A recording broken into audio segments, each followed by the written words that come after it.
Hello, আসসালামু আলাইকুম। Welcome to my channel. আমি মাশকুরা আক্তার আবার নিয়ে আসলাম নতুন একটা রান্নার রেসিপি। আজকে রান্না করব আমি এটা মাছের হোয়াইট ফিশ বল। কিভাবে আমি রান্না করি আপনারা আমার পাশে থাকেন। পুরো ভিডিও দেখেন। পুরো ভিডিও না দেখে মন্তব্য করবেন না প্লিজ। এই দেখেন আমি দেখলে বুঝতে পারবেন আমি কি রান্না করতেছি। এই দেখেন হোয়াইট ফিশ বল। এটাকে আমি কারি বানাবো। ওই দেখেন আমি এটা খুলে রেখেছি বাক্স থেকে ফ্রোজেন করা। এটা চাইনিজ স্টোরে মিলে চাইনিজ স্টোর থেকে নিয়ে আসছি। এটা আমি রান্না করব। দেখেন এখন আমি একটা ফ্রাই প্যান বসিয়েছি, এটার মধ্যে আমি তেল দিয়েছি। তেল দিয়ে তেলটা একটু গরম হয়ে গেছে, এখন আমি দেব পেঁয়াজ বাটা আর রসুন বাটা। এই দেখেন আমার রান্না যদি দেখেন তাহলে মজাদার রান্না খেতে পারবেন।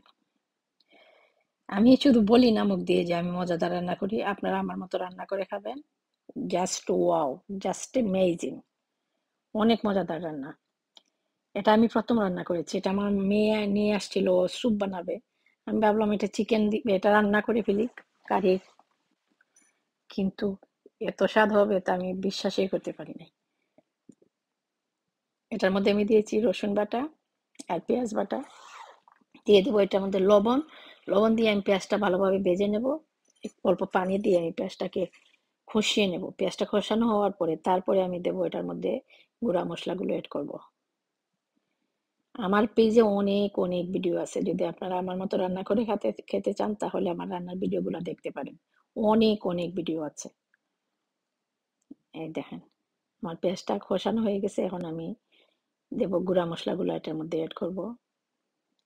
দিয়েছি আমি 1 চামচ মরিচের গুঁড়ো দিয়েছি, 1 চামচ থেকে কম মরিচের গুঁড়ো। এটা আপনারা নিজে কিভাবে খান জাল আপনারা বুঝে দিবেন।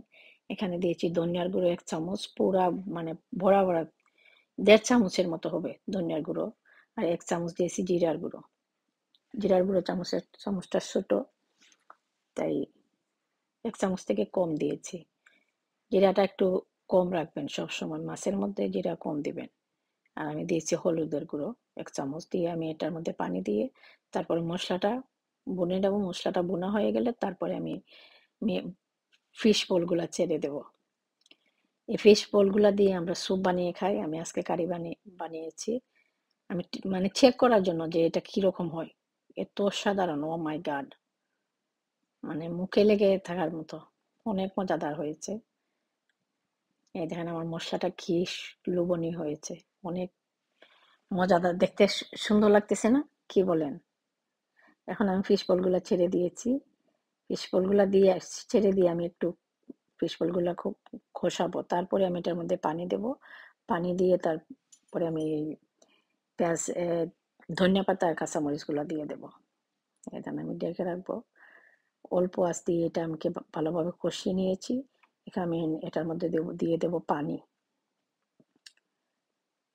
আমি জানি না আপনারা খেয়েছেন কিনা এই হোয়াইট ফিশ বলগুলো। আমরা তো ফিশ করতাম অলওয়েজ রান্না করি। এটা আমি কিনে নিয়ে আসছি, কিন্তু মজাদার হয়েছে। এটার মধ্যে আমি পানি দিয়ে দিয়েছি। পানি দিয়ে আমি ঢেকে রাখবো। এটাকে আবার জাল দেব। 10 মিনিট জাল দিয়েছি।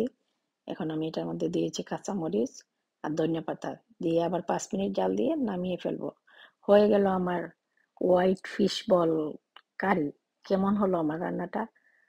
যদি ভালো লাগে আপনারা রান্না করে খাবেন যারা পান, আর সুন্দর একটা কমেন্ট করে যাবেন। যদি ভালো লাগে শেয়ার করে দিবেন, সবাইকে দেখার সুযোগ করে দিবেন মাশকুরা আপুর ভিডিওগুলো।